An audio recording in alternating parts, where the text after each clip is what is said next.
I now invite the Honourable Member for St. George South to make his contribution.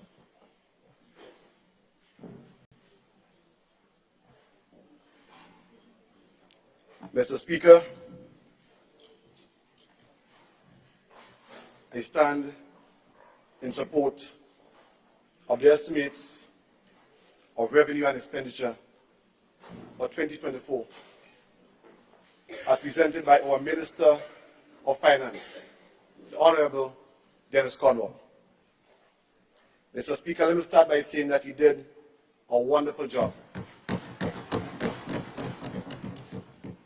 And I'm very proud of him and his staff. Mr. Speaker, I want to also thank the members of our cabinet. And Mr. Speaker, I want to also thank the members of the opposition for their support. But Mr. Speaker, I was expecting to see 5. But Mr. Speaker, unfortunately, as we are accustomed through the year, we only seen 4. But Mr. Speaker, I want to start with a quote from the great Maurice Bishop. It goes like this: we don't believe in presidents for life or elected leaders for life. We believe in service for life. And when you finish serve, get out of the way for others to serve.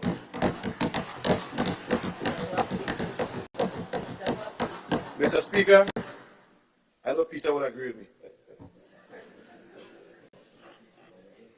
Mr. Speaker,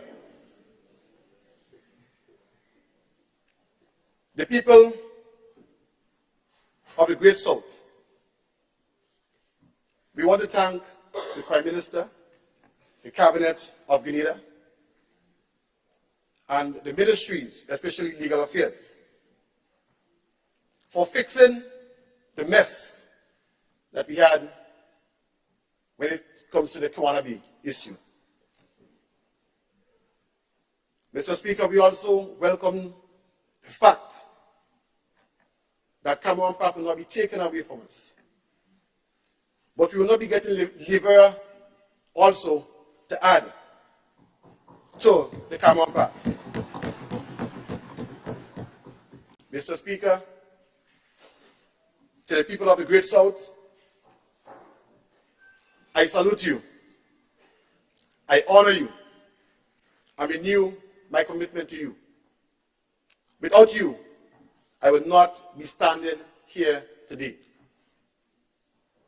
Mr. Speaker, allow me to place on record my sincere recognition of the hard-working people of the entire St. George South constituency. To my constituents, I reassure you that your continued support of me and your confidence in me has enabled me to be standing here today to address this honorable House. In my capacity as parliamentary representative, I made every effort to serve you, my beloved constituents, with utmost sincerity, passion, and dedication. Mr. Speaker, sometimes I know my mother is concerned about me. Mr. Speaker, my colleagues express their concerns to Mr. Speaker because they say, Andy, you're always going. But Mr. Speaker, if you understand what we face, or what I face, you will understand my commitment to the people of the South. Mr. Speaker, the people of the South voted for me by a landslide. Although they were given money, they were given all sorts of bribes, all sorts of things, Mr. Speaker, they showed their support. And for that, I'm very thankful. Mr. Speaker, let's take a look at the community development outreach and mobilization of the constituency of St. George South. In the area of housing, we had over 200 approvals. Mr. Speaker, in the area of bathroom and toilet assistance, we had over 50 approvals. Mr. Speaker, we offered assistance to residents in various communities, widespread, from Woburn to Woodlands, to Cafe, to Gulf Coast, to Fenton Village, to Frequente, to Coffeebo Hill, to Springs, Mr. Speaker. As the parliamentary representative and minister, Mr. Speaker, I pride myself on governing for the people. Under the Community Enhancement and Empowerment Program, I am proud of our accomplishments. Mr. Speaker, some of the activities we did again in the South included the Cadiz Bay garbage cleanup, the Pandy Beach cleanup, the Silver Sands garbage cleanup, the Wall Street drains cleanup, the Limes garbage and drain cleanup, Sugar Mill drain power wash, CK's bus stop cleanup, Coconut Beach garbage cleanup, Woburn Mangrove cleaning and restoration. Mr. Speaker, all this was done with the help of my constituents. Mr. Speaker, truth be told, there isn't a day that goes without me visiting my communities. I try to visit at least 4 days a week. And I know, along with my team, I have spearheaded the formation of community-based groups in various areas within the constituency. Mr. Speaker, numerous residents of the Great South receive assistance under the SEED program, as well as through housing assistance program. But Mr. Speaker, let me just say this. My journey began with support for the people long before I thought of entering the political arena. Many can attest to my helping hand whenever and wherever I could. In this regard, Mr. Speaker, in the constituency of South St. George, we can talk about the distribution of food supplies and other basic needs continued under the stewardship of the parliamentary representative. Mr. Speaker, let me just say that I am at my best whenever I'm helping to empower another human being.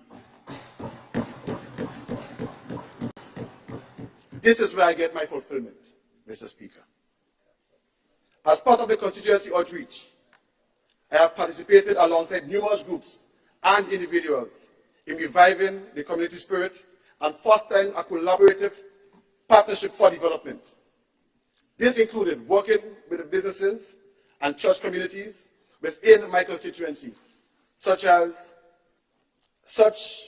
programs also included the funding and sports, donations to schools, donations to vulnerable community members, Mr. Speaker. Mr. Speaker, we are currently doing work on the Limes pasture. And before we came into office, Mr. Speaker, when I used to be a supporter of the other side, Mr. Speaker, whenever election is coming or is on its way, you see work is being done on the Limes playing field. Mr. Speaker, to be honest with you, over 10 years now, approximately 10 years now, Mr. Speaker, work is being done on the Limes playing field. But this time, a proper fix will be done on the Limes playing field. Mr. Speaker, we are doing work on the Grandlands Court at present. As a little boy, remember when the bus used to drop me across the road and look across by the court, I would see people playing tennis on the court. Mr. Speaker, as a little boy again, I would see we have a basketball competition, netball on the court. Mr. Speaker, for years, the court has been deteriorating. And Mr. Speaker, no one came to the rescue of Ghanaian sport. To date, we can boast of us changing the fencing, changing the lighting, changing the basketball rings, working on the grounds. And Mr. Speaker, as the MP for the South, I believe in empowering people of the South.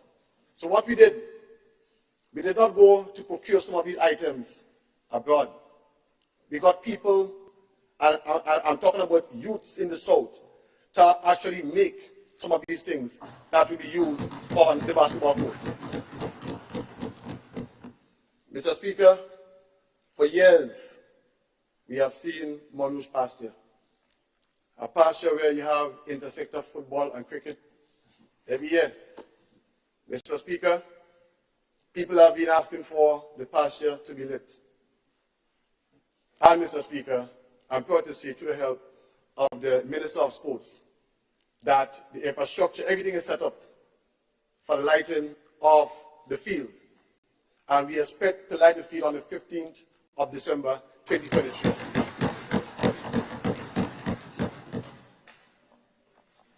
Mr. Speaker, when we talk about lighting, let's talk about the lines. The lines pasture was lit last month. Mr. Speaker, Springs pasture, the infrastructure is there, and we expect it to be lit immediately after the Montrouge playing field. Mr. Speaker, we are currently doing work on various bypass roads in the south. And by this I mean there's a road that connects Golf Course to Callan Park to the back of Food Fair road there. We are approximately 80% complete with that road. We are currently working on connecting Golf Course again to the sugar factory, Mr. Speaker. We have started work on Guankai. And Mr. Speaker, again, we can talk about Guankai. Every time election come again, it's some kind of gimmick, and afterwards, it's just left to deteriorate. But Mr. Speaker, I'm here to tell the people of the South, election is not in 2023. Election is not in 2024. But we are working. We are working, Mr. Speaker. And we are not in the business of making gimmicks. Mr. Speaker, we have seen roads for over 30 years that was not touched. Mr. Speaker, I see my friend Peter is laughing. But let me tell him, Mr. Speaker, because when I speak, I don't just speak for speaking's sake, Mr. Speaker. Mr. Speaker, we had a Fenton Village Road, which for over 30 years was not touched. The people was asking for it, and not a thing was done. Mr. Speaker, you have a road in Calais again, where you go by the former Commissioner Clarkson. Mr. Speaker, it was said by the residents that one side was green, one side was another color, and because the side was another color, nothing was done. But Mr. Speaker, I'm proud to say that that road was dealt with, and the people of Frequency are happy for the road. Mr. Speaker, while I have the responsibility for the constituency of the Great South and the Ministry of Mobilization, Implementation and Transformation, I commit to meeting the needs of every Canadian citizen. Mr. Speaker, we must always remember that our primary goal is to serve the people. Mr. Speaker, I want to support our Minister of Finance and our Prime Minister, and I welcome the MP allowance. And let me tell you why. Mr. Speaker, every time we go into our office on a Thursday, we have to work with extra money. Mr. Speaker, and I can tell you, not just me, but my colleagues also. Mr. Speaker, there was a time when I had no money left, and a gentleman came and asked me for $20 to buy lunch. Mr. Speaker, someone just dropped a bowl of oil on for me. Yes, sir. I love the bowl of oil on. Mr. Speaker, I had nothing to give him, so I had to give him a plate of oil on. So now, I like my belly. Mr. Speaker, so now we have some resources to work with. We can better serve the people of our constituency, Mr. Speaker, and that is why they place us there. Mr. Speaker, our decisions should be driven by a desire to improve the lives of citizens, particularly the most vulnerable among us. It is for this very reason that government remains relentless in our pursuit of equitable and inclusive growth, ensuring that no one is left behind. Mr. Speaker, I try to be an effective minister and a caring parliamentary representative. I am of the people and for the people, and I am humbled to have been chosen by the people. Mr. Speaker, I take this responsibility very serious, and I call on the entire constituency to rally with me as we move the Great South forward. Mr. Speaker, I encourage everyone to get involved in the 50th anniversary activities and to contribute to the overall success of our beloved nation. One people, one journey, one future. Let us move up, up, up. Mr. Speaker,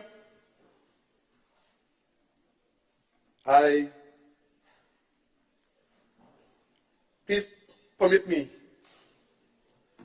to remind this honorable House, Mr. Speaker, and the nation about the reasons for the setting up of the Ministry of Mobilization, Implementation, and Transformation.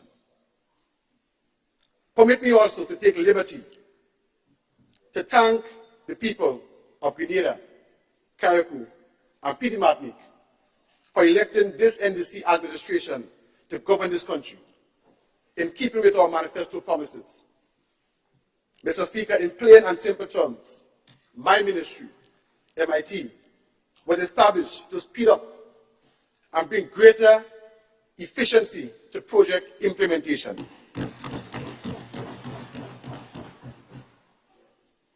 Mr. Speaker, it is not uncommon for persons doing business in the private sector to say that time is money. Mr. Speaker, too often we forget that this is also true in the public sector. The failure to act in a timely and efficient manner to diligently meet milestones in project implementation can result in the loss of money and ultimately derails important projects. Mr. Speaker, as a new administration, we had the unpleasant task in the last budget debate to call out the previous administration for its slow rate of project implementation. Mr. Speaker, we had the even more unpleasant task of exposing the disgraceful rate of management and wastage. Mr. Speaker, the Ministry of Mobilization, Implementation, and Transformation, my ministry, was set up because the people of Grenada could not afford to have a government continue playing fast and loose with their scarce resources. Some of these resources came from foreign sources, while some were from the hard-earned dollars from taxpayers. Mr. Speaker, we created an arm of government whose responsibility it is to remove the bottlenecks and clear roadblocks standing in the way of project implementation. Mr. Speaker, my ministry consists of a small, dedicated staff with organic connections to all major government projects across the whole of government. Mr. Speaker, I want to publicly thank my staff for their hard work and dedication.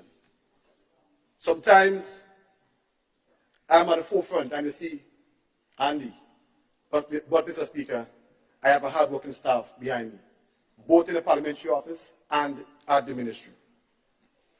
Mr. Speaker, as the Minister for Mobilization, Implementation and Transformation, my responsibility is to ensure effectiveness and efficiency in achieving our government's strategic priorities. MIT is therefore leading the charge in the government transformation agenda. Mr. Speaker, I cannot overstate the importance of prudent fiscal management. In these challenging times, it is critically important that every penny of our taxpayers' money is spent wisely. Our citizens have placed their trust in us to be responsible stewards. Therefore, it is our duty to care and to safeguard our nation's resources. Mr. Speaker, we will remain steadfast in the mission, and the onus is on us to fulfill our duty to the people. Mr. Speaker, MIT has achieved significant milestones in 2023, despite our small workforce. Having said that, I wish to make only a few key points as the focus of this debate. Mr. Speaker, MIT ensures that programs and projects are undertaken in alignment with our government priorities. Our overall focus is on impacting and improving people's lives and livelihoods. Mr. Speaker, the project implementation record of this NDC administration stands in stark contrast to the project implementation record of our predecessors. Mr. Speaker, I believe that every government needs an MIT. Prior to this administration being in office, Mr. Speaker, our predecessors' excuse and their mantra was, this project is in the pipeline. Mr. Speaker, this is a pipeline. Mr. Speaker, that project is in the pipeline. Mr. Speaker, everything is in the pipeline. What pipeline? Mr. Speaker, CDB and World Bank funded projects had little or no implementation. These projects, Mr. Speaker, was said by them in the pipeline. Mr. Speaker, I'm talking about grant funding, money that we didn't have to repay. Imagine that in the pipeline, Mr. Speaker. Mr. Speaker, what pipeline? Mr. Speaker, is it this pipeline?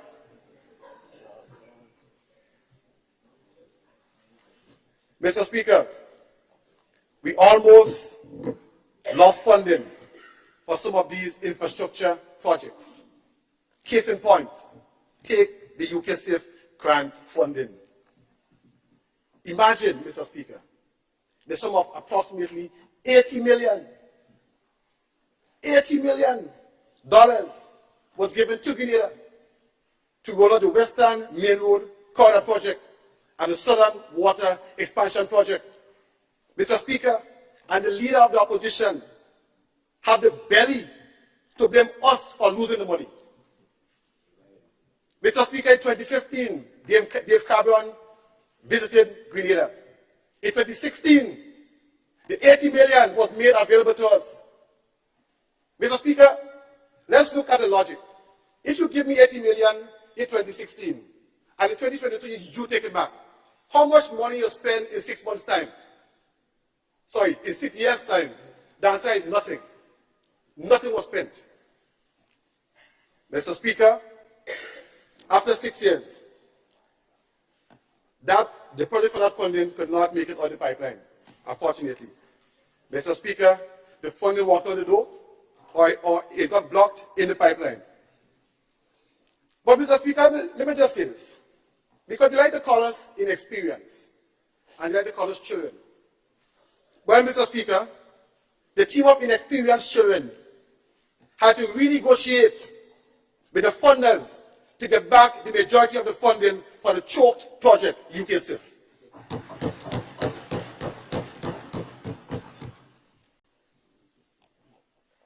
Something that the so-called veterans couldn't do. Mr. Speaker, we did well. We did very well. We were able to get back $70 million. Mr. Speaker, I'm happy to report to this honorable House that MIT has cleared up, let me get it, and will continue to unclog the blocked up, contaminated pipelines, Mr. Speaker. And Mr. Speaker, let me just say this to every Canadian and to the other side. The master plumbers are in town. Mr. Speaker, the pipeline is unblocked. So, Mr. Speaker, permit me to report on some of the projects we had to take out of the pipeline. Mr. Speaker, there was the OECS Regional Tourism Project. Mr. Speaker, that project is the project on Fort George or Fort Rupert, and that's where it was a police headquarters, and we had to make it into a tourism site. Mr. Speaker, that we got funding for that project in August of 2017. 5 years later, that project was in the pipeline and was not implemented. Mr. Speaker, when we entered office, the project had approximately 4% implementation rate. Mr. Speaker, I am proud to say that today, this project has a 95% implementation rate. Mr. Speaker, let's talk about another project that was in the pipeline. Honorable MP, may I this up for a moment? I notice we have an applause from the gallery. It's not allowed. It doesn't matter how you feel about the presentation. The applause are reserved for those in the chamber. So you have to try and continue. I don't want the noise to continue. Mr. Speaker, we have the Digi4 project, which is the Digital Governance for Resilience project. Mr. Speaker, when we entered office, that project was on the verge, Mr. Speaker, of collapse. And Mr. Speaker, I want to thank the Ministry of Economic Development, ICT, Mr. Orlando Romain. Mr. Speaker, to date, we have a project implementation rate on that project of approximately 98%, Mr. Speaker.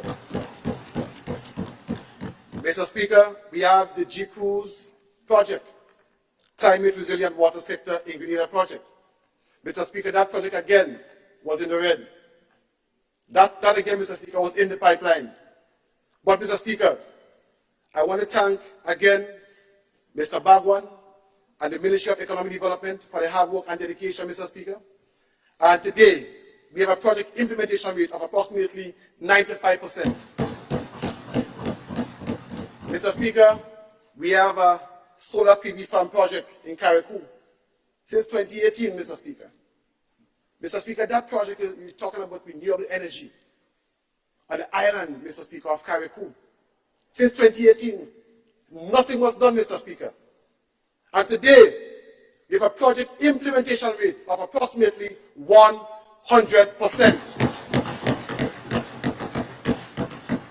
Mr. Speaker, all these things was in the pipeline. Mr. Speaker, we have the airport project, which was going at snail pace. Mr. Speaker, when we got the jet bridge, we saw all sorts of talks taking place. But Mr. Speaker, let me just say this. The point I'm making, it is okay to have an idea. It is okay to have an idea. But Mr. Speaker, it needs implementation. Mr. Speaker, I can go on and on of projects that we took out of the dungeon, Mr. Speaker, and today they have been implemented. Mr. Speaker, the signature project of the Ministry of MIT is a Community Mobilization, Empowerment and Transformation project. This project is ongoing and has a remarkable 95% implementation rate for its first phase. Mr. Speaker, some of us can only see black and white. We cannot see implementation. Mr. Speaker, activities under this phase of the project include tagging and pickup of derelict vehicles and boats. Mr. Speaker, over 1,000 plus vehicles were tagged and picked up throughout Grenada, Carriacou, and Petite Martinique. Mr. Speaker, cleanup and beautification is another component under the VTP, which has touched almost every parish, especially in the removal of derelicts. Mr. Speaker, another aspect of the project focuses on changing mindsets. MIT has rolled out numerous stakeholder engagements, training workshops, and social media outreaches, to name a few, with the aim of empowering citizens. Mr. Speaker, MIT continues to strengthen its commitment to budget transparency and accountability. We shall ensure that allocations are not just only disbursed, but also utilized as intended, providing maximum value for money, Mr. Speaker. MIT utilizes and improves monitoring and evaluation systems, coupled with clear reporting mechanism to hold all parties accountable for their actions. Mr. Speaker, MIT has a result-based management mechanism designed to achieve optimal results in key developmental areas. In 2024, MIT will expand its capacity to include even projects and programs beyond the scope of the public sector investment program. Through the CDB donor funding facility, MIT has procured a consultant for a period of 2 years to provide technical support and knowledge transfer, not only to MIT officers, but also to other ministries and departments within the public service. Mr. Speaker, I believe that now is an opportune time to provide this Honourable House with a status update of this NDC administration manifesto promises that are now your government's policies agenda. Mr. Speaker, the Minister of Finance on Monday mentioned some of these commitments. However, as a Minister for Implementation, I would like to reiterate the implementation of these promises. Mr. Speaker, if you read our manifesto, you will see we promise the payment of pension. Mr. Speaker, according to our Prime Minister, promise made, promise kept. Mr. Speaker, in our manifesto again, you will see us promising bi-monthly salary payment.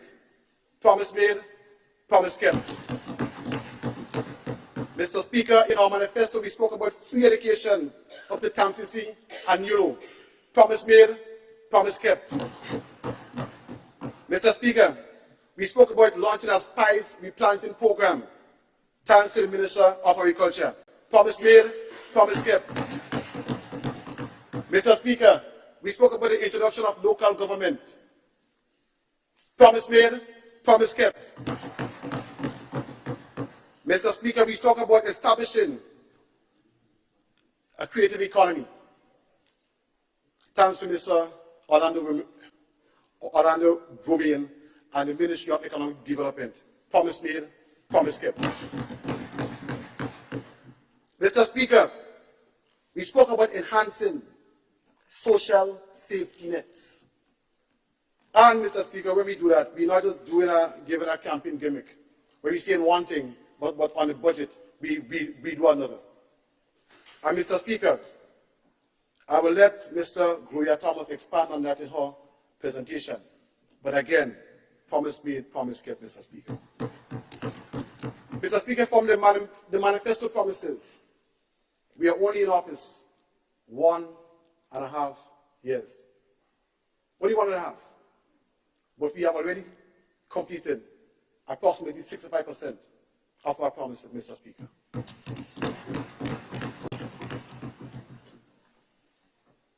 I expect a clap, Mr. Speaker. Mr. Speaker, this record speaks for itself. We have made significant progress on delivering our commitments to the people of Greater Carriacou and Petite Martinique. Your government has achieved a great deal in less than 2 years since assuming office. Our citizens are our major partners and stakeholders in the development of this nation.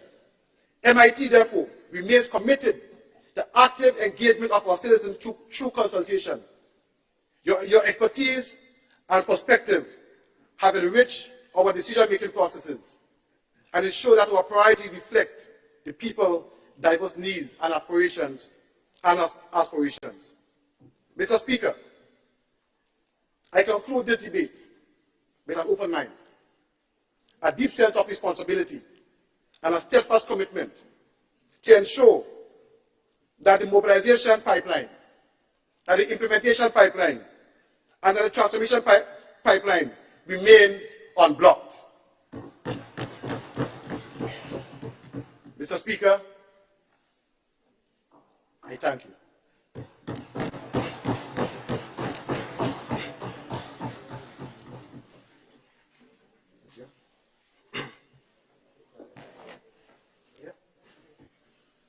Thank you to Honorable MP for South St. George for your contribution to the debate. And I now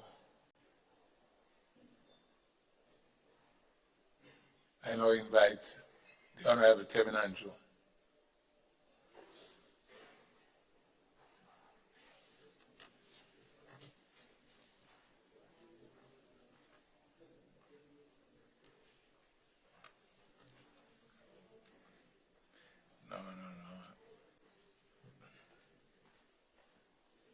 Let me just check my schedule. I think I have.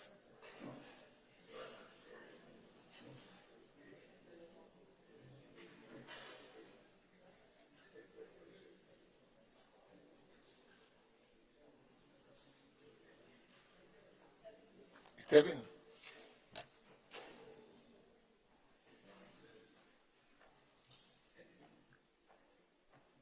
Hold. Honorable Kate. Sorry, Honorable MP for St. Andrew Northeast, are you taking this time not to address the House?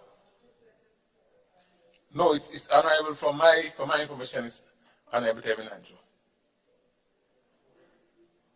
So,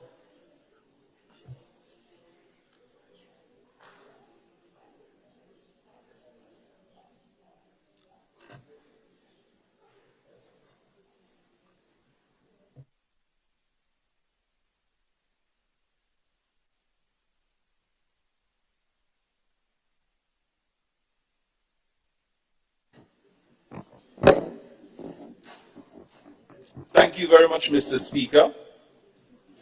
And let me start by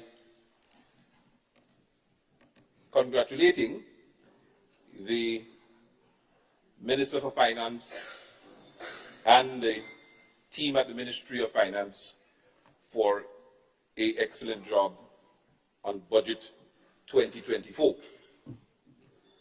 Mr. Speaker, Carriacou and Petite Martinique.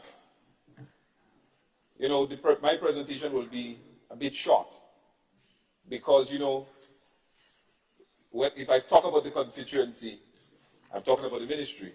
If I talk about the ministry, I'm talking about the constituency. Local government. We are talking about we want our own flag and we want our own government. I just want to make that clear.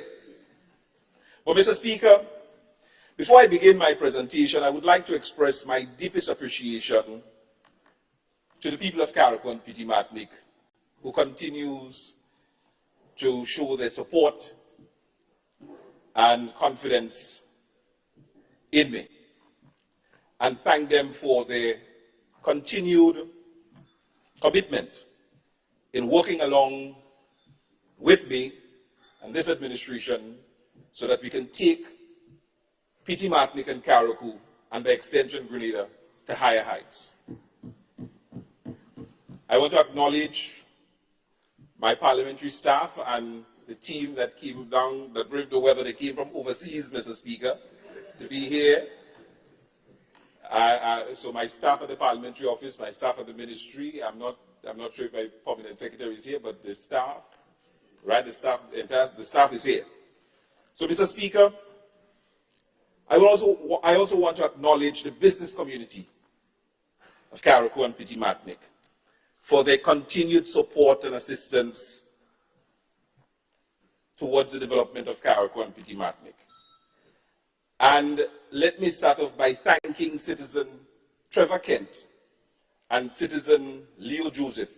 It has already been recorded, but I'll repeat it again, that they assisted in paying for a feasibility study for the port, or the jetty in Hillsborough.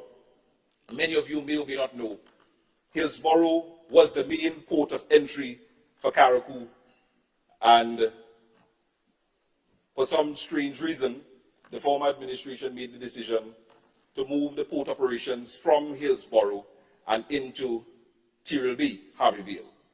As a result of that, Mr. Speaker, the town of Hillsborough has never really recovered economically. There's been really a ghost town. And one of the things that we have promised with the business community is to try our best to somewhat revitalize economic activities in the town of Hillsborough. But in addition to that, Mr. Speaker, a number of people are affected, especially the people of Petite Martinique, having to come out all the way from Petite Martinique overseas and go all the way to Tyrrell Bay to either get the Osprey or to do their whatever transactions all the way down to Hillsborough, to Harveyville. So a number of people are affected as a result of this move. And the business community has led the charge in working along with us to try and bring a solution to that problem. The government has already started discussions, and I'm extremely happy and excited about some of the announcements that we'll be making in the not too distant future. But the business community of Hillsborough and the people of Petite Martinique and Carriacou can rest assured that we are well aware of the problem and that steps are being made to resolve this long-standing issue, because we are about putting the people first. Mr. Speaker, I don't know, you haven't been to Carriacou in a little while, so I'll invite you again and invite those of my colleagues and friends to come to Carriacou who haven't been in a little while. And if you come, Mr. Speaker, you'll realize, especially in the town of Hillsborough, that we now have street signs that and it tells you the name of the street that you're on.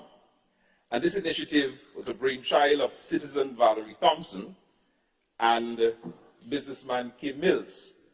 So Valerie Thompson came up with a brilliant idea, which I supported 100%, and businessman Kim Mills also supported the idea by financing and purchasing of the street signs, over $40,000 worth of street signs, and not just the names of the streets, Mr. Speaker, but also the traffic signs and so on. So citizen Kim Mills, Mr. Speaker, businessman Kim Mills, and citizen Valerie Thompson, Mr. Speaker, must be commended for this wonderful collaboration. Mr. Speaker, I also want to acknowledge and commend businesswoman Alison Caton for the wonderful initiative of purchasing, and of course the Ministry of Carriacou and Petite Martinique is working along with her in erecting the welcome signs to the various villages throughout Carriacou and Petite Martinique. Again, a commendable gesture by the business community in Carriacou, Mr. Speaker. It goes to show that the business community in Carriacou and Petite Martinique has full confidence in the government and is partnering with government, Mr. Speaker, to bring about some of the much needed changes that we all want to see. And I also, Mr. Speaker, must extend gratitude to businessman Pierre Zipoli, Sarona Roberts, Davison Alexis, Richie Gee, Arthur Bishop, Wayne Bullen, Kent Joseph, Kent Cyrus, Jerome McQuilkin, Citizen Patricia Davis from the diaspora, Kit Coy, and many others, Mr. Speaker, who has collaborated with the Parliamentary Office or the Ministry of Carriacou P.T. Matnick to help bring about some of the much needed changes within our community. Mr. Speaker, Carriacou P.T. Matnick is poised for success and is ready to become the gem of the Grenadines once more. So we are poised for the takeoff, Mr. Speaker. Our administration is laying a strong foundation in Carriacou P.T. Matnick, be it agriculture, fishing, sports, culture, tourism, healthcare, education, or infrastructure. We are laying those foundations for the takeoff so that we can once more be that gem in the Grenadines and might I dare say in the Caribbean. Mr. Speaker, we understand the importance of building a solid foundation and providing sound and steady leadership for lasting progress. Strong, sound, and steady leadership. Some people can talk about sound and steady and strong leadership. But Mr. Speaker, in the area of agriculture, I am happy, Mr. Speaker, to talk about the construction of a brand new fishing center in the village of Wynwood, which will benefit the fishermen, the villagers of Wynwood and surrounding area. Mr. Speaker, it's a pity I didn't print the photos to show you, but Prime Minister is against wasting paper. But next time, we'll have to put it on the screen, I'll post it up. If you see the existing condition of the Wynwood Fish Center, what was, you would bawl. The dilapidated state it was in. And I don't know how we had a Minister for Agriculture and Fisheries and the condition of those buildings were in that, it baffles me up to this day. And after months of taking office, Mr. Speaker, recognizing that and making a promise, because we were on the campaign trail and I saw the condition. And I say to the fishermen in Wynwood and Dover and surrounding areas, I say, if you elect me as your member of parliament, one of the first things we are going to do is address this matter. Mr. Speaker, they are now getting a modern fishing center, Mr. Speaker, bigger, better than what currently exists. Mr. Speaker, laying the foundation, because you see, when we improve the fish centers and you improve those facilities, it means that the fishermen will have more confidence, will feel more safe and secure, and having those infrastructure, they'll be able to produce and work even more, bring in more catch, more support for the families and so on, Mr. Speaker. So we have to lay the foundation for those things to take place. Upgrade to the Belen Nursery and Limle Livestock Station building, Mr. Speaker. Laying the foundation. P.T. Matnick was once the mecca for livestock. I am shocked, Mr. Speaker, that we are now importing livestock from St. Vincent or Barbados or Trinidad. I recall when people, I recall the stories, mind you, because I'm a young fella. I didn't born yet around the time. But I was told, Mr. Speaker, the days when people from Union Island, even my great grandfather from Union Island, used to come to Carriacou and buy the livestock, ship it over to Union and then ship it over to St. Vincent, because we had quantity and quality livestock. People from Trinidad used to come to Carriacou and the same used to happen, come and buy quality and quantity in terms of the livestock, Mr. Speaker. But because we are laying the foundation to get back to where we once were and to even better it, we have to do the necessary upgrades, Mr. Speaker, and I'm happy that the upgrades have started.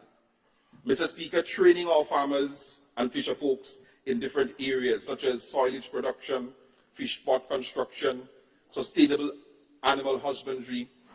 A capacity training, Mr. Speaker, was conducted for young and aspiring boatmen of both P.T. Matnick and Carriacou. Mr. Speaker, providing support to farmers under the Food Security Program to strengthen production and increase food security. Minister for Agriculture. Upgrade of the botanical gardens, Mr. Speaker, with the construction of a washroom facility. Again, Mr. Speaker, I'm proud of this initiative and this program, ongoing program in Carriacou to help improve this green space. And mind you, the concept started under former MP Kendra Matrin, and I must commend her for the foresight. And we are picking up from where she left off and to even better that concept. So she must be commended, Mr. Speaker. Mr. Speaker, the installation of 2 ice machines at the Windward Fish Center and the Hillsborough Fish Market. The reconstitution of the Carriacou Land Settlement Board. It's a big deal. Most people may not understand. I recall in 2008, the mess the former NDC administration met in Carriacou with lands. I mean, land, government lands, strong lands all over is really in a mess. But in Carriacou, I think it's worse. There were people who were given, several people given the same piece of crown lands. Several. Because of election gimmicks. There were people who were just told by word of mouth by a politician, go and build. Go and build on crown lands, not knowing that because of future development, those people have to move. So I'll give a typical example. If we have to expand our airport runway and think about improving and developing our airport, which we are in the process of doing, Mr. Speaker, the former ministers and MPs gave people permission to build right on the border of the airport. Some of these people built concrete homes. You can't.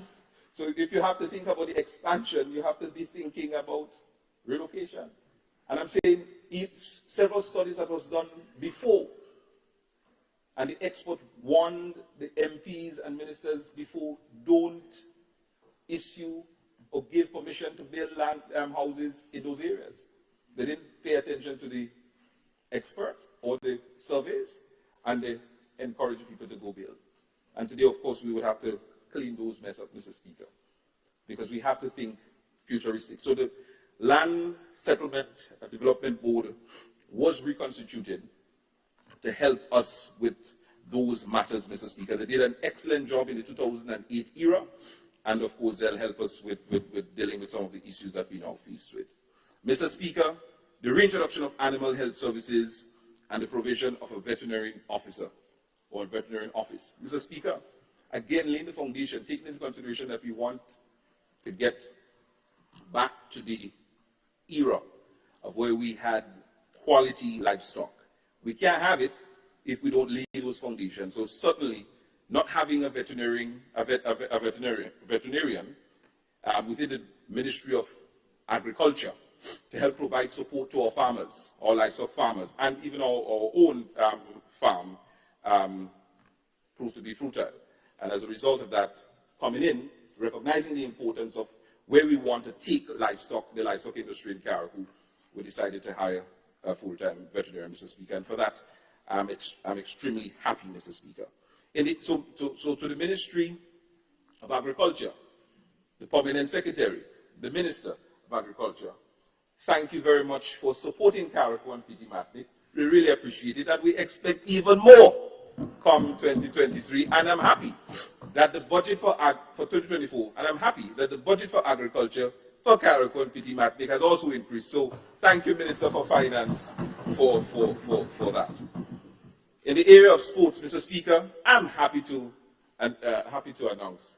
You know, my good friend, everybody know now that Ben Bond, sorry, me and Mr. Speaker, through you, me and the Honorable, the Honorable MP for St. George's Northeast, are very good friends, but not because of our friendship. We're getting a lot of things done sport-wise in Carriacou, but because he is genuinely he's trying to be a very good minister. He's doing an excellent job so far. So, Minister, take a bow.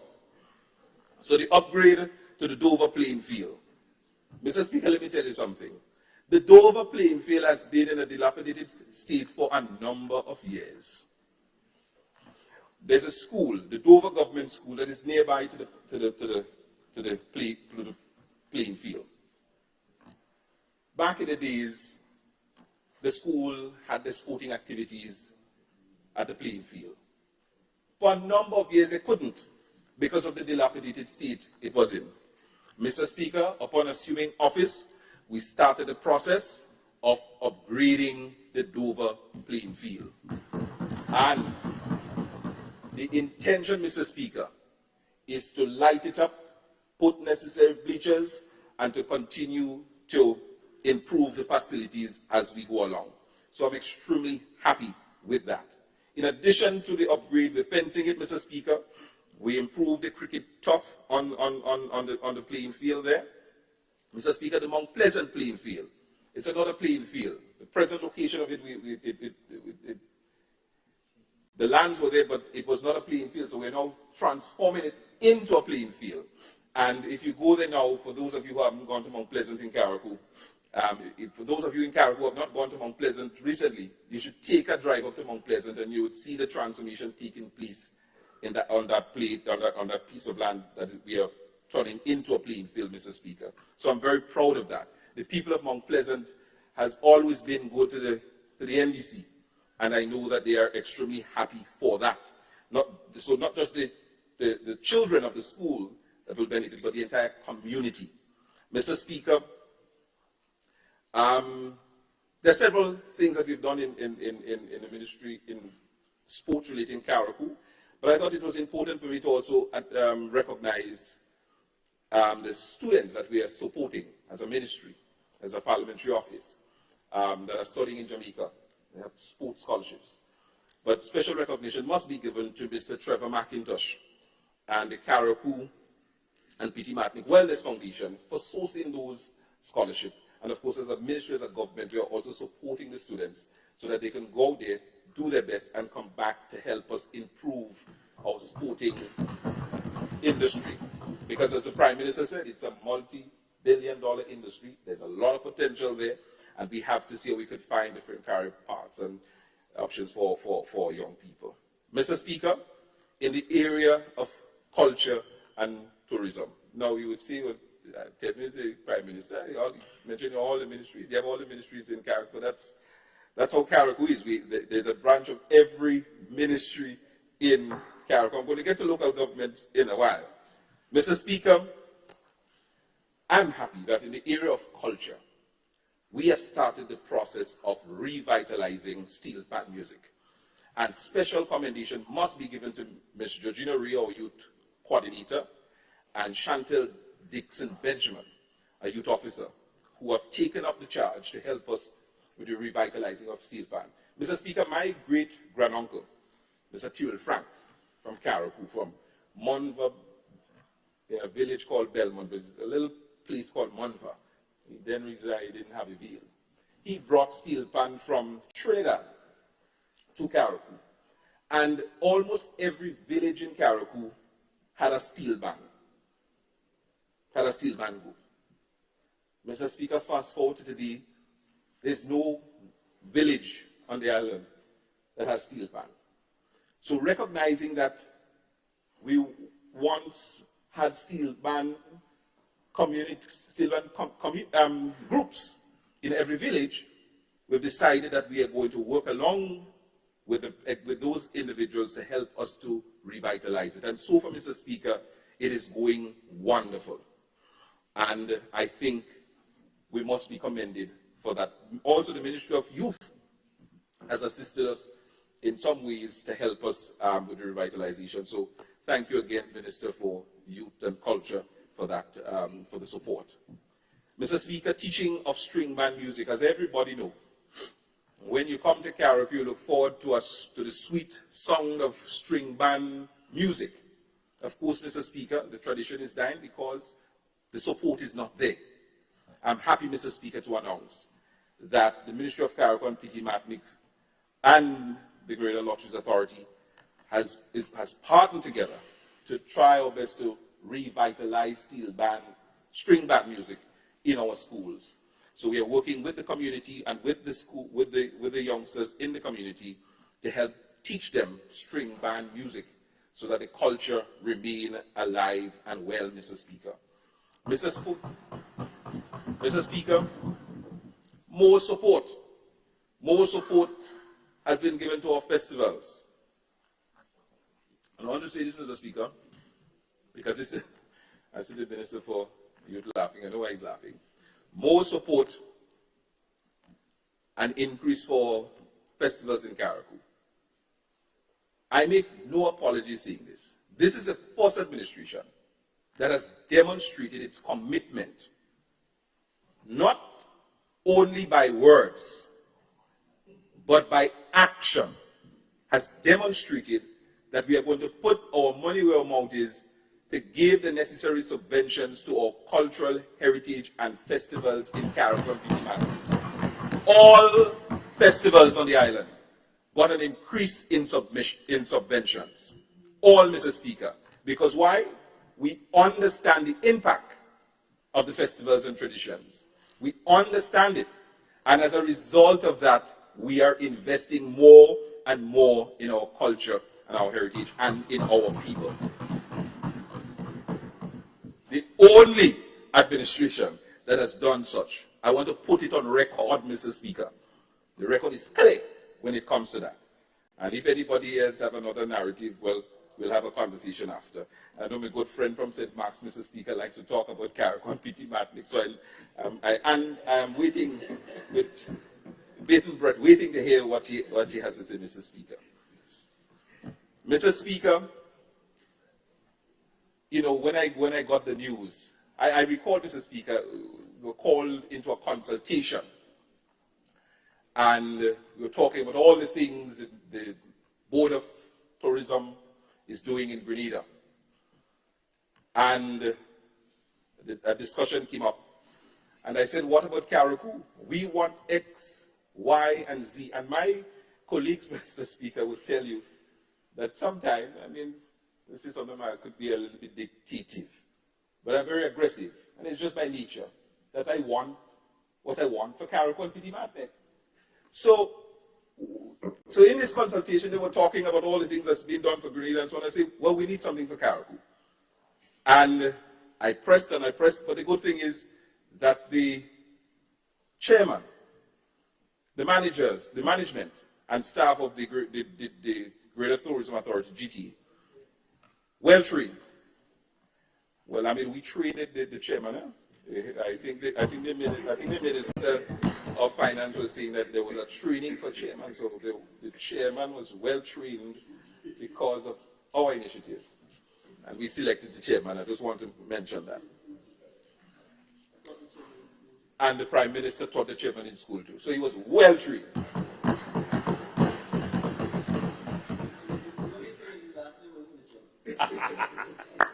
Long story short, Mr. Speaker, Carriacou will be benefiting from an underwater sculpture park. The impact that will have on the tourism economy, on the overall economy of Carriacou and Piti-Mati, will be one of significance. Let me explain. There are divers who come from all over the world, Mr. Speaker, just to dive at our underwater sculpture park in Grenada, you know. They spend thousands of dollars just to come and see. So just imagine, you have an added attraction, specifically designed and created for Carriacou. Just imagine the people that will be coming up to Carriacou to dive. I invited the Prime Minister to be part of the first dive. Think about the ferry service. Think about the airlift to Carriacou. Think about the hotels, the Airbnb, the restaurants, the taxi men and women. Think about the impact it will have. So this investment is one that is necessary, that is transformative, that is boots on the ground, that is putting Carriacou and Piti-Mati first. So when the Prime Minister, Mr. Speaker, spoke about Piti-Mati and Carriacou, when he mentioned Piti-Mati and Carriacou before mentioning Grenada, he knew what he was doing. He knew what he was doing. Because if you look at the level of investment that is taking place in Carriacou and Petit Matnick today, compared to years ago, you can't compare the two. Carriacou and Petit Matnick is getting the attention it deserves. Mr. Prime Minister, you want more, you know. But we're getting the attention we deserve. And mind you, there are some more big announcements that we'll be making in short order. So I know that my cabinet colleague and the Prime Minister has Carriacou and Petit Matnick at heart. And I'm grateful for such a wonderful team. All of them, anybody that I asked for anything, nobody has turned me down yet. And I thank you so much for that, my dear colleagues. Thank you. The wing guy working good. Mr. Speaker, this year, for the first time, Carriacou will be experiencing an increase in cruise ship arrival. Next year will be even greater. So again, think about the benefits that is going to derive as a result of those investments and so we are grateful. Mr. Speaker, not staying too long, moving on to healthcare. And the Minister for Health, Mr. Speaker, has been generous to Carriacou and Petit Matnick. I must mention that the Ministry of Health received a grant of US $200,000. And out of the $200,000, Mr. Speaker, the Ministry of Carriacou and Petit Matnick was granted half of it, 100,000 US. With that, Mr. Speaker, work has been done on renovating the Princess Royal Hospital's kitchen. And probably I should elaborate a little bit more. Work was done on upgrading the hospital in general. But for some reason, work was not done to upgrade the kitchen. The kitchen remained in a dilapidated state. So upon getting into office and seeing this condition of the kitchen, in getting in and seeing the condition of the kitchen, Mr. Speaker, we decided that we need to upgrade it and renovate it. And I want to commend the Minister for Health for putting his money where his mouth is as well. Mr. Speaker, I think it was last week or week before, I had to address a concern that I heard on the political platform by my good friend from St. Mark's, my good friend, talking about dental service in Petit Matnick, and that there's no dentist visiting Petit Matnick and all of that. And the fact is that the dentists do visit Petit Matnick. The truth is the dentist just can't operate. Because if you don't have the facility, you can't operate. You have a chair that is 30 years old, the only thing you could do is extraction. The people at Petit Matnick deserve better than that. And as a result of that, Mr. Speaker, as I reported to the House, we purchased 2 dental units, thanks to the Minister and Ministry of Health. Those units are on the port in Carriacou, and I believe in a matter of days or so, it will be set up by the biotech team, and we'll distribute 1 to Petit Matnick, 1 to Carriacou, to help improve the quality of dental service in Carriacou and Petit Matnick, Mr. Speaker. Mr. Speaker, in addition to that, we've also lobbied and received over $100,000 worth of medical supplies, and it was donated to our Princess Royal Hospital and various clinics throughout Carriacou, Petit Matnick included. And I must say, Mr. Speaker, that this year, and I'm sure P.S. Williams will also agree, that I've been out of all the ministries, I think the Ministry of Health has been one of the ministries that has given us greater or better collaboration in terms of how we work together. So I must commend the Minister for Health and his permanent secretaries for working along with us in ensuring that we get the things that we need. Education. Mr. Speaker, you know the challenge that the people at Carriacou and Petite Martinique face. It's unfortunate, you know, but we're going to improve it.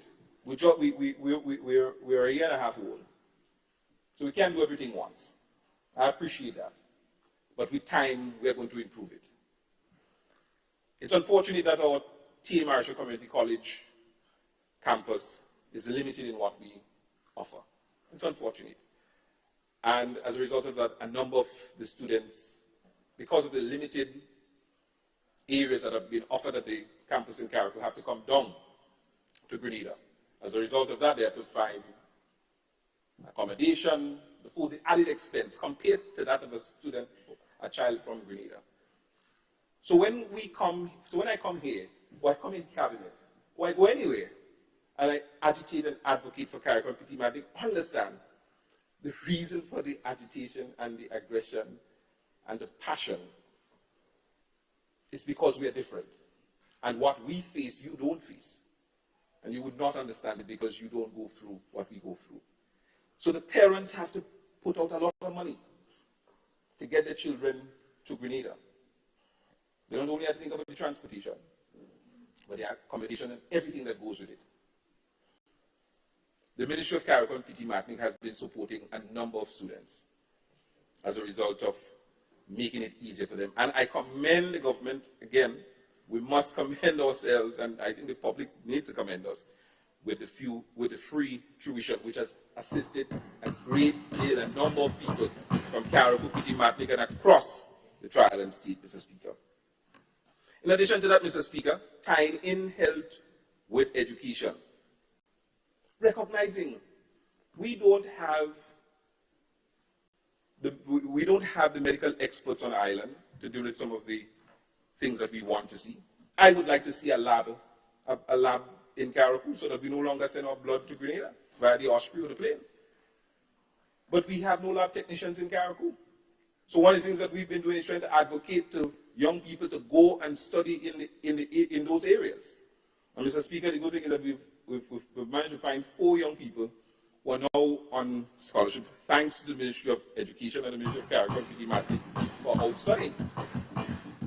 And there are several others that are out. I think when you combine the total list together, we're looking at probably almost 17 or 18 students, or even way more than that, that we are supporting out there. And the intention is to increase the numbers, Mr. Speaker. So as I often tell people, the issue is not that we can't get the medical equipment, you know. The issue is that we don't have the trained people, the HR, the manpower, to get the job done. So my vision, our vision for Carriacou and Petite Martinique is that in the next 5 years, we don't send our blood to Grenada, we'll be able to do our own thing in Carriacou, which will help with the diagnosis of many of the diseases and so on before patients are transferred to Grenada. And limit as well the patient transfer to Grenada. So there's a lot of work to do. And Mr. Speaker, so through education, that's some of the things that we're doing, and of course it's helping improve things on the island. Infrastructure. The construction of a ministerial complex, the first phase and design and assessment, all of that has been done. So come 2024, Mr. Speaker, even though there are some people that think it's too big for Carriacou and Petite Martinique, we're getting a ministerial complex come next year. I'll drink some water on that. So all the work has been put in. So the Ministry of Infrastructure just have to accelerate and give us a ministerial complex. That has been in the budget, Mr. Speaker, for years, you know. Since 2008, there's a line item in the budget for Carriacou and Petite Martinique, Carriacou Ministerial Complex. Every year, the same thing. This administration, what we have done is to put in all the necessary work. So the drawings, the bill of quantity, all of those things have been done. So next year, as I said, the Ministry of Infrastructure just has to accelerate to ensure we get the ministerial complex in Carriacou. We have over 7 or so divisions spread across Carriacou and Petit Martinique. Just imagine that glorious day where when the staff could come into one building so that the public, we can serve the public better and they can have a little bit more satisfaction and the workers can feel a little bit more together. And hopefully, with the workers coming together, we would have more productivity coming very soon. So, Ministry of Infrastructure, I'm just putting you on notice, that's all. Widening of the corners and intersections and reconstructions of sidewalks in and around Hillsborough. Now, if you've been in Hillsborough probably last year or year before, and you go to Hillsborough today, in and around the town, you would see the vast improvement. We ain't talking about the sidewalks like what they in Grenville, you know. We're talking proper thing that was built by proper contractors in Carriacou and Petit Martinique. Mr. Speaker, and I mean the drains and the roads and all that. I mean, you could talk about all of what we've done, whether it's the Bele Hospital road that we're doing, Upper Lawrencetown, Lower Lawrencetown, Montgelou, Mont Desire, Prospicol, Madame Payne, Petit Martinique, and I can go on and on with the roads that we've built, roads that we're going to build, hundreds of feet of road, thousands of feet of road that we have done so far, Mr. Speaker, and I'm proud of that. But of course, that's what you elected us to do. So I'm not doing anybody a favor, but I thought it's important that we highlight some of the things that we are doing, and we will continue to do the necessary work which will benefit the people of Carriacou and Petit Martinique. One of the things that is a good highlight for us as well in Carriacou and Petit Martinique. I mentioned it here before, but I'll mention it again, because a lot of work went in to get it. Now a driver had to apply for his driver's license and had to wait months to get back his license because it was printed in St. George's. And sometime wrong information on the license, so you have to go back and redo it. Mr. Speaker, it took me less than 10 minutes to print my license, to pay for it in the Treasury, and for them to print it. Less than 10 minutes. And it's because of this government's initiative, Mr. Speaker.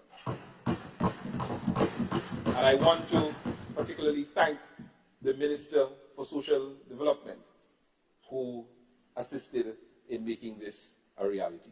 So thank you, Minister.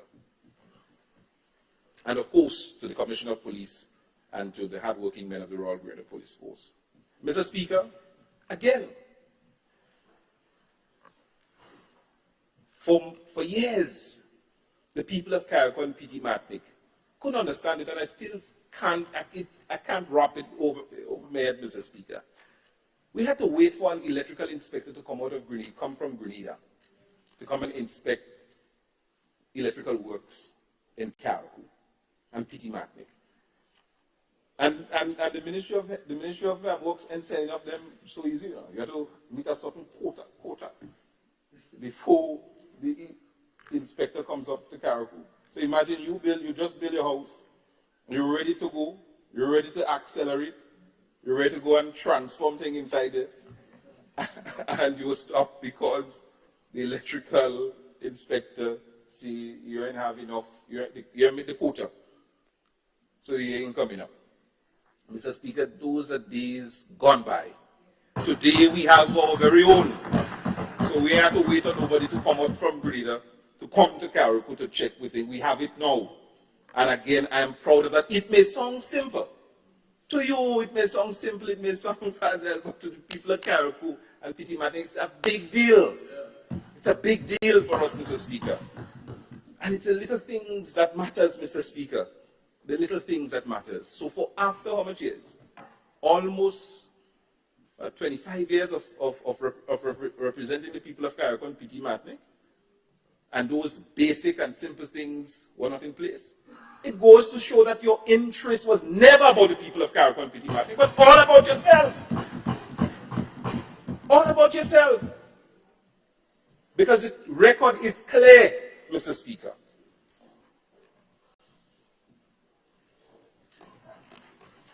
What are we looking forward to? More support to rehabilitate the Limley farm, because we are taking livestock up, and more up. Mr. Speaker, the implementation of local government, the Attorney General is not here, the Minister for Legal Affairs stepped out. But the implementation of local government for 2024, Mr. Speaker, will be top priority for the people of Carriacou and Petite Martinique, for this MP and for the Ministry of Carriacou and Petite Martinique. The time for local government for Carriacou and Petite Martinique is now. It has arrived. And we want the local government now. For years, Mr. Speaker, for years, the promise has been made. For years, we have a ministry, Carriacou and Petite Martinique, and local government. With the local government, they are still looking for it.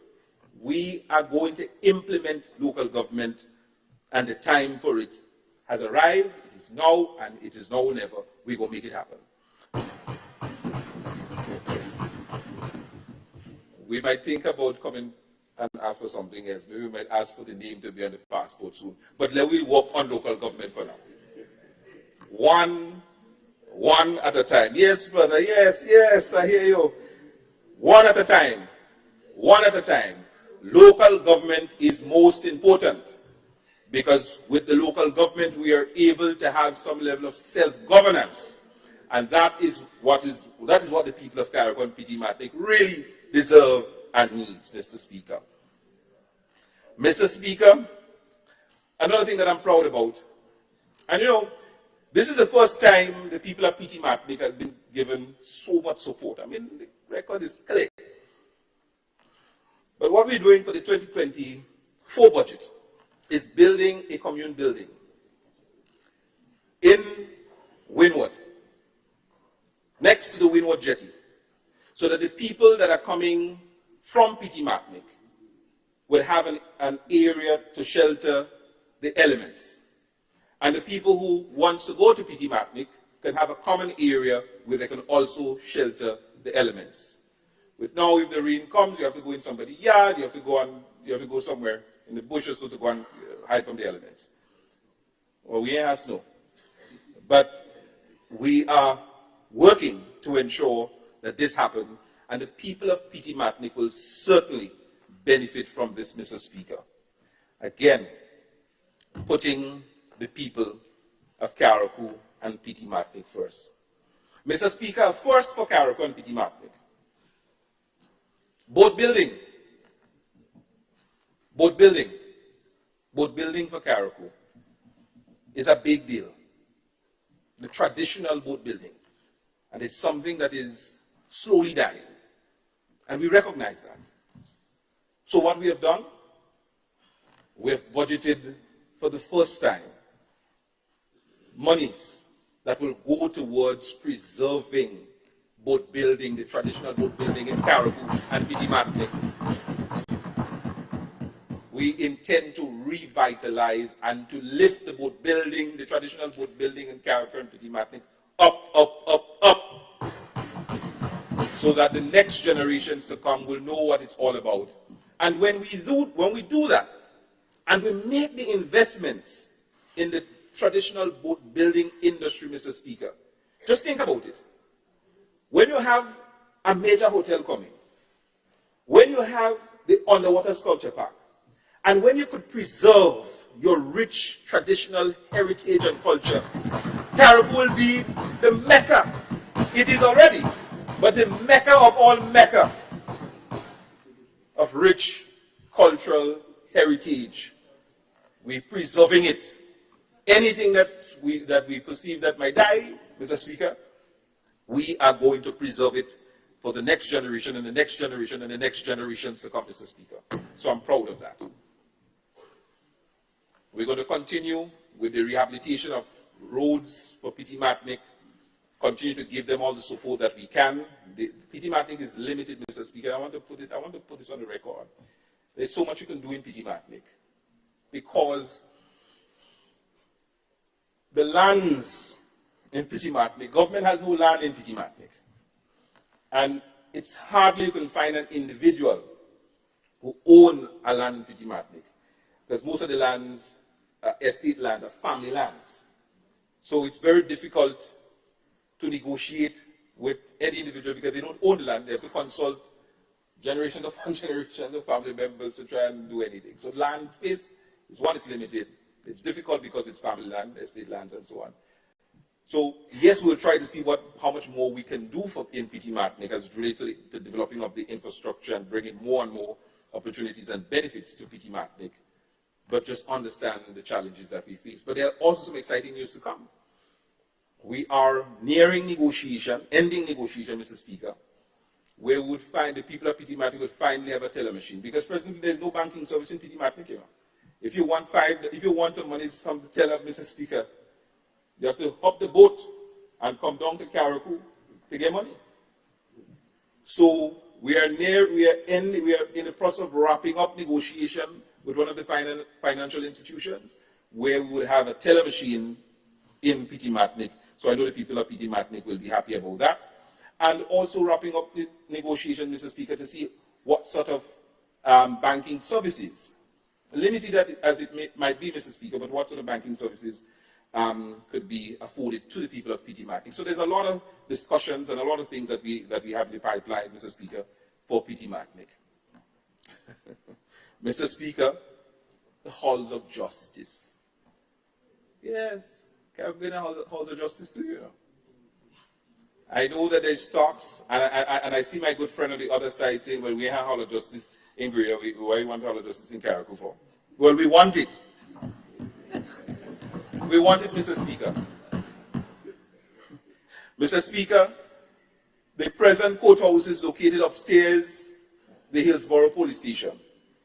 And could you imagine the granny or the grandpa who have to access the courts, but because of their limitations or their disability, Mr. Speaker, they can't access the stairs? Well, with the Hall of Justice that is coming next year, Mr. Speaker, they'll be able to access it. And they would also, be able to have High Court hearing in Carriacou and Pitimatnik, Mr. Speaker. So it's improving. We're improving access to justice in Carriacou as well. So yes, we are working long-term, thinking about health care for the long term, because we are now investing in the human resource, sending our young people to go train and study, so that in 4 and 5 years' time they come back and help with improving our healthcare services on island.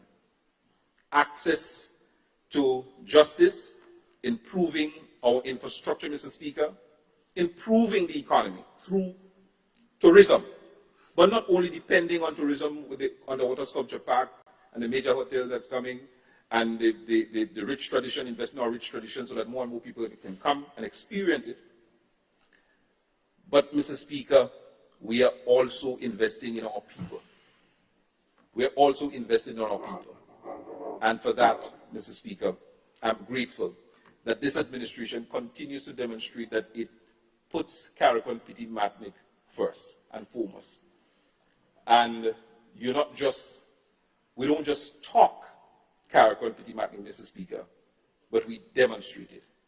And with that, as I end, and I will yield the remainder of the time, Mr. Speaker, to the Prime Minister for a wrap-up. So if the Prime Minister have 2 minutes to wrap up, if we have 2 minutes to wrap up, I'm yielding the rest of the time to him, Mr. Speaker, when the time comes. But, Mr. Speaker,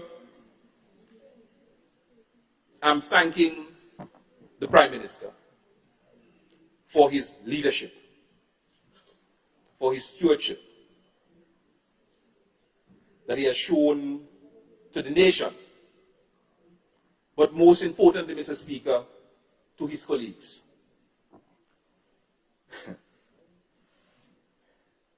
You know, the Prime Minister has taught me a lot of things I even think he knows that he taught me. When you hear some people say things about our colleagues, or even us, may have some perceptions, and you go to the Prime Minister and he puts you sit down and then you hear what his perspective. It makes you marvel and changes your own perspective.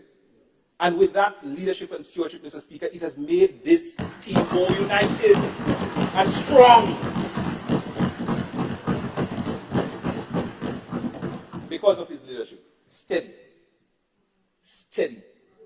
firm, focused leadership, Mr. Speaker.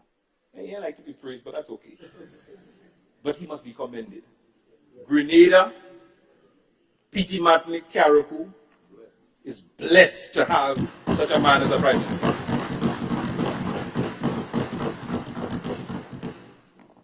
And I'm only saying that because I want more next year. But it is the truth. We are grateful for his leadership. And I think Grenada has truly been liberated with the leadership of Honorable Deacon Mitchell. To my colleagues, thank you. Oh boy. The year and a half that we have served together, colleagues, you have demonstrated your love and commitment. Honorable, the bell went. Oh, sorry. I'm just wrapping up. So 5 minutes. Or 10 minutes. Yes. Yes. So